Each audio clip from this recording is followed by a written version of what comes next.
Jai Shriman Narayan, welcome back to the channel Mother Microbiology. Once again, I am back with my new video with the new interesting fact. Myself Harshita Gehwar.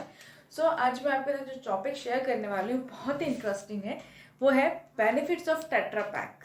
तो हम सब लोग जानते हैं कि tetra package आजकल हर एक liquid food के साथ में हम देखते हैं, चाहे वो मिल्क हो, चाहे वो जूस हो, चाहे वो ऑयल हो या कोई भी अदर बेवरेजेस हो।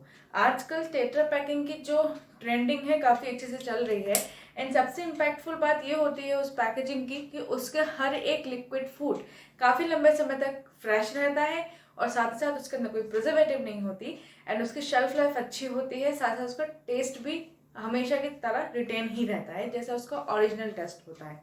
तो आज मैं आपको बताने वाली हूँ कि जो पैकेजिंग होती है टेट्रा पैक वो किस तरीके से बनती है, उसके क्या फ़ायदे हैं और उससे जुड़ा क्या क्या एक तरीके से पॉजिटिव एस्पेक्ट जुड़ा हुआ है। अगर हम एक टेट्रा पैक लेते हैं का कोई भी लिक्विड फूड लेते हैं तो उससे क्या हम साथ में कोई सोशल काम भी कर रहे हैं, तो मैं आपको इस वीडियो में ये सब बताऊंगी। So please watch the video till the end, because जब तक आप एंड नहीं देखेंगे आपको पूरी इन्फॉर्मेशन नहीं मिलेगी। So please don't scroll the video without seeing it properly. तो सबसे पहले मैं बात करूंगी कि टेट्रा पैक का सबसे ज़्यादा इंपॉर्टेंट ये चीज़ होती है कि टेट्रा पैक बनता कैसे है, टेट्रा पैक की लेयरिंग कैसे होती है। तो सबसे पहले जो टेट्रा पैक बनता है इसके अंदर 75% पेपर बोर्ड होता है एंड 25% इसके अंदर पॉलीइथिलीन होती है एंड 5% इसमें एल्यूमिनियम होता है।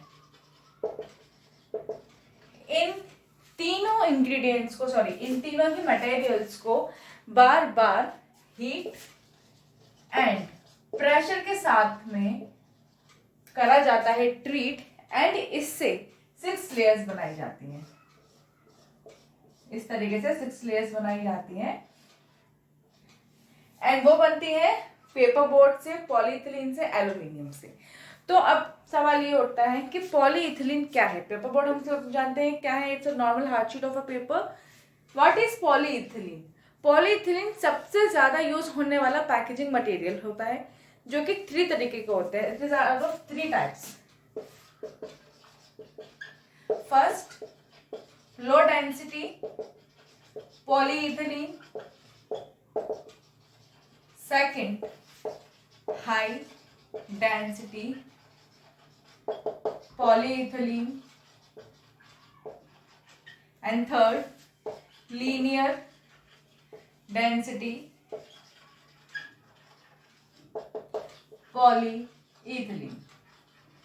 तो 3 तरीके के ये पॉलीइथिलीन होते हैं जिसमें से low density and high density को सबसे ज्यादा पैकेजिंग फूड इंडस्ट्री में लिया जाता है। सबसे ज्यादा पैकेजिंग फूड इंडस्ट्री में लिया जाता है। उसका रीजन ये है कि जब हम बात करते हैं लो डेंसिटी की तो ये एक तरीके से हीट में भी आराम से उसको क्योरेबल होता है। साथ ही साथ जो इसकी वाटर एब्जॉर्प्शन है वो भी अच्छा होता है कि अगर कहीं कहीं पैक गीला हो रहा है तो वो एब्जॉर्ब कर लेता है एंड ये श्रिंक भी हो सकता है। हाई डेंसिटी में ये होता है कि लंबे समय तक इसको आप इजीली ट्रीट कर सकते हैं, चाहे आप इसको ड्राई प्लेस में रखें, चाहे आप इसको कूल प्लेस में रखें, चाहे आप इसको ओपन एरिया में रखें। इसकी पैकेजिंग की वजह से इसका अंदर का प्रोडक्ट बिल्कुल भी खराब नहीं होगा। तो हाई डेंसिटी में आता है। साथ ही साथ ये फूड के फ्लेवर को रिटेन रखता है, उसकी फ्रेशनेस को मेंटेन करता है, उसके जो भी न्यूट्रिशनल फैक्ट है उसको डिस्ट्रॉय नहीं होने देता। और लीनियर डेंसिटी की एक अपनी खासियत है जो ज़्यादातर फूड इंडस्ट्री में कम इस्तेमाल होता है, ये अदर पर्पसेज से प्लास्टिक इंडस्ट्री में ज़्यादा इस्तेमाल होता है। सो हमारे लिए इतना जानना काफ़ी है कि पॉलीइथिलीन इसमें इतना इस्तेमाल होता है इतना पोर्शन में, एंड जिसका जो अगर हम और ज़्यादा डिटेलिंग में आपको बताऊं तो low density polyethylene and high density polyethylene ये फूड इंडस्ट्री में इसलिए इस्तेमाल होता है जो मैंने आपको बता दिया, क्योंकि ये इसके अंदर होता है हीट एश्योरेंस रहती है इसके साथ में, साथ ही साथ इसके अंदर वाटर कैपेबिलिटी अच्छी है एब्जॉर्बेंस की, एंड साथ ही साथ ये श्रिंक भी होता है। ऐसा ही इसमें है, जब इसको हम हीट वाटर उसके उसमें रखते हैं, ट्रीटमेंट में रखते हैं तो भी ये वैल्यूएबल होता है एंड इसके साथ में अच्छी तरीके से लंबे समय तक अपने प्रोडक्ट को ये ड्यूरेबल बना के रखता है।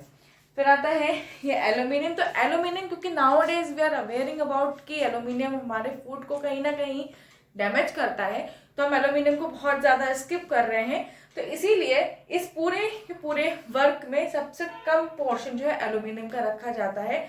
एल्यूमिनियम का रखने के कारण बस इतना होता है कि जितने भी एक तरीके से पैथोजेनिक प्रॉपर्टीज होने का जो खतरा होता है उससे वो नहीं आ सकता। बस 5% एल्यूमिनियम रखने का एक वही कारण होता है।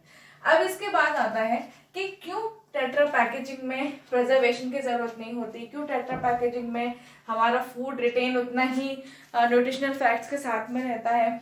कैसे मिल्क या फिर कोई भी जूस या कोई भी अदर बेवरेजेस या लिक्विड फूड उसके अंदर रिटेन इतने समय तक कैसे रहता है। जैसे कि अगर मैं बात करूं टेट्रा पैकेजिंग ऑफ मिल्क की, तो हमें एक बात तो मालूम है कि टेट्रा पैकेजिंग की खासियत ये है कि इसके प्रोडक्ट कम से कम 6 मंथ के लिए फ्लेवरफुल रहते हैं। एंड उसका जो फ्लेवर है वो रहता है, उसका टेक्सचर परफेक्ट रहता है, कलर परफेक्ट रहता है, न्यूट्रिशनल फैक्ट वो भी सेफ रहते हैं। तो वो कैसे रहते हैं? सबसे पहले जब बात होती है कि टेट्रा पैकेजिंग ऑफ मिल्क में वो कैसे सब सेफ रहता है, तो सबसे पहले उसको डाला जाता है यूएचटी में। यूएचटी का टेक्निक का नाम है अल्ट्रा हीटिंग ट्रीटमेंट। जब हम अल्ट्रा हीटिंग ट्रीटमेंट की बात करते हैं तो इसमें मिल्क को हीट किया जाता है, जिसके बाद में उसको रख के आपके पैकेज को पैक करके और उसे विदाउट प्रिजर्वेटिव उसको अदर ट्रीटमेंट के लिए डाला जाता है, जिसके बाद में वो वो मिल्क जो है फ्लेवरफुल रहता है, न्यूट्रिशनल फैक्ट इंटैक्ट रहते हैं। तो इस तरीके से मिल्क भी सेफ रहता है। अब बात होती है कि क्या हम जैसे मैंने बोला था अपने पहले ही कि क्या हम इसके थ्रू कोई सोशलाइजिंग करते हैं या कोई सोशल वर्क करते हैं, तो जिस किसी ने भी टेट्रा पैकेजिंग के प्रोडक्ट्स को इस्तेमाल किया होगा उन्होंने एक साइन या उसमें एक लाइन जरूर देखी होगी that it is FSC council. इस तरीके से टेट्रा पैकेजिंग में लिखा रहता है, जैसे ग्राउंडनट ऑयल टेट्रा पैक में भी आता है, साथ ही साथ में स्किम मिल्क टेट्रा पैक में आता है। मिल्क के सारे प्रोडक्ट अब मोस्टली आने लगे हैं टेट्रा पैक में, चीज़ भी आता है, पनीर भी आता है, जूसेस तो अवेलेबल हैं टेट्रा पैक में स्टार्टिंग से ही। तो उसमें FSC का भी एक तरीके से एक मार्क लगा होता है। क्या इसका कोई ऐसा कनेक्शन है कि कैसे ये सोशल काम करता है, साथ में कैसे हमारे इन्वायरमेंट के लिए फायदेमंद का काम करता है? तो let me tell you, FSC का मतलब है forest steward council. I hope कि इस वर्ड से सब लोग कहीं ना कहीं अवेयर होंगे, और अगर नहीं है सो थैंकफुली आप हो सकेंगे इसके थ्रू, बिकॉज FSC एक ऐसा काउंसिल है जब इसमें सारे वर्क जितने भी टेट्रा पैकेजिंग के होते हैं उसका अराउंड 2% सारा वर्क का इस काउंसिल के साथ जाता है। एंड सारा काम, सारा पैकेजिंग प्रोसेसेस इसी काउंसिल को दिमाग में रख के किया जाता है। वो क्यों रखा जाता है वो मैं आपको बताती हूँ। FSC से आप इतना तो समझ ही गए होंगे कि कुछ ऐसा बेनिफिशियल होगा इस काउंसिल से जुड़ा जो हमारे इन्वायरमेंट के लिए हेल्दी हो और वो ग्रीन हो। ग्रीन दैट मीन्स कि उससे पॉल्यूशन ना हो, इन्वायरमेंट हमारा ग्रीन रहे। जो मैंने आपसे बताया कि पेपर बोर्ड इस्तेमाल होता है, तो उसके लिए भी वुड कितना लगा, कितने सारे हमने अदर प्लास्टिक्स चीज़ों को लिया, तो इन सब चीज़ों के को ध्यान में रख के ही प्रोपोर्शन बनाया जाता है कि हम इतना प्रोपोर्शन में चीज़ों को लेके एक टेट्रा पैकेजिंग तैयार करेंगे। FSC के जुड़ने के बाद इसको ये ध्यान में रखे जैसे वुड मटेरियल हमने कितना लिया, उसके बाद में जो 2% जाता है वो सारा FSC के लिए जाता है, ताकि जो उनको एडवांटेजेस होता है, जो भी उनका एक्सपेंसेस होते हैं, उन सब का अराउंड 2% FSC को जाता है, जिससे यहाँ पे जितने भी वर्क होते हैं वुड के, फॉरेस्ट के, जितनी भी उनकी इरिगेशन होना होता है, वुड्स लगने होते हैं, प्लांट इम्प्लांट होने होते हैं, फॉरेस्ट में जितनी ग्रीनरी बनाई जा सकती है वो बढ़ाई जाती है, सॉइल में कितने अच्छे से हमें पेस्टिसाइड्स डालने हैं, हर्बिसाइड्स डालने हैं, कैसे कैसे चीज़ों को हमें डालना है, तो वो उसका सारा प्रोडक्शन एक तरीके से हम कह सकते हैं कि टेट्रा पैक के थ्रू ही जाती है। इसकी इनकम से डायरेक्ट इसमें लगाया जाता है।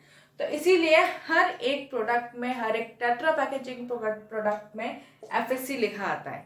तो आपको ये जान के खुशी होगी कि जब हम FSC का नाम लेते हैं तो कहीं ना कहीं एक टेट्रा पैकेजिंग हमारे लिए बहुत एक इनिशिएटिव स्टेप है जो पिछले 7-8 साल से आ रहा है चलता हुआ, कि इससे हमारे किसी भी इन्वायरमेंट को किसी भी तरह का पॉल्यूशन नहीं होता, बल्कि एक तरीके से ग्रीनरी बढ़ती जा रही है with the help of FSC। साथ ही साथ क्या एक क्वेश्चन और अराइज होता है, क्या टेट्रा पैक रिसाइकलेबल है? So Tetra Pak is 100% recyclable. About 3 Tetra Pak में से एक टेट्रा पैक को रिसाइकल किया जाता है और उसको यूज किया जाता है बनाने के लिए note pads, school desk and other materials. उनको किया जाता है, रिसाइकल किया जाता है। And about 250 schools all over India with जिनका FSC के साथ में टाइड अप है, 250 स्कूल्स ने FSC के साथ टाइड अप करके सारे रिसाइकलिंग प्रोसेस करने के बाद 250 स्कूल्स ने जितने भी अपने नोट पैड्स, स्कूल डेस्क और अदर मटेरियल बोर्ड्स वगैरह बनाए हैं वो FSC के ही मदद से बनाए। तो इट्स अ बिग अचीवमेंट कि एक परसेंटेज, एक छोटे से अमाउंट के परसेंटेज से एक इतना बड़ा अमाउंट एक स्कूल को मिल रहा है। और not only one, around 250 schools and और बहुत सारे हैं। एंड महाराष्ट्र में इसका अच्छा खासा एक इम्पैक्ट है, क्योंकि जो ये सारी प्रोसेस होती है टेट्रा पैकेजिंग की वो पुणे में होती है। All are done in Pune and recyclable है तो ड्यूरेबल है। सो थ्रू दिस वीडियो मैंने आपको बताया कि टेट्रा पैकेजिंग की क्या बेनिफिट्स हैं, उससे क्या हमारा सोशल वर्क हो रहा है, इन्वायरमेंटली ये सेफ है, ग्रीन है। एंड मोस्ट इम्पॉर्टेंट जो मुझे इस टॉपिक में पढ़ के, समझ के और आपको बताने में जो अलग खुशी इसलिए है क्योंकि हमें सिर्फ यही मालूम था कि टेट्रा पैकेजिंग में सिर्फ प्रिजर्वेटिव ऐड नहीं होते, उसमें फूड अच्छा रहता है एंड बाकी सारे पॉजिटिव एस्पेक्ट थे just for the health point of view. But जब मैंने इसको जाना कि इसके वजह से इन्वायरमेंट में भी इसका एक अच्छा इम्पैक्ट है, ग्रीनरी है, साथ ही साथ हम जो प्रोडक्ट ले रहे हैं वो हम सही प्रोडक्ट ले रहे हैं, क्योंकि उसमें जो हमने इन्वेस्ट किया है, जितना भी रुपये हमने दिया है उसमें से कुछ इन्वेस्टफुल चीज़ें हम भी कर रहे हैं कहीं ना कहीं, क्योंकि हमने इन्वेस्ट किया है तो उसमें से भी कुछ इन्वेस्ट FSC को जा रहा है एंड उसके थ्रू ग्रीनरी आ रही है, उसके थ्रू अदर स्कूलों में डेस्क वगैरह बन रही है, जो भी उनकी फुलफिलमेंट होती है, रिक्वायरमेंट होती है वो पूरी हो रही है। तो इस टॉपिक के थ्रू हमें हर एक चीज़ के एस्पेक्ट पता चले टेट्रा पैक के, कि वो ड्यूरेबल हैं, वो प्रिजर्वेटिव ऐड नहीं करता, फूड को लॉन्ग लास्टिंग रखता है, उसकी शेल्फ लाइफ अच्छी हो जाती है। ये सब चीज़ें हमने देखी, साथ में उसका एक अदर साइड भी देखा। So thankfully, I'm so happy with all your responses. So as I said earlier in my videos also that your 3 factors give me more factors to make my more videos with the new interesting topics to share with you all. So please keep watching my videos, keep subscribing my channel and please sharing it, because all these 3 factors makes me more and more factors to do much better than I can. So please like my video if you like, and please subscribe my channel if you are new, and if you are already subscribed then you easily get notified with my new video. So I would like to say bye and thank you all. Thank you.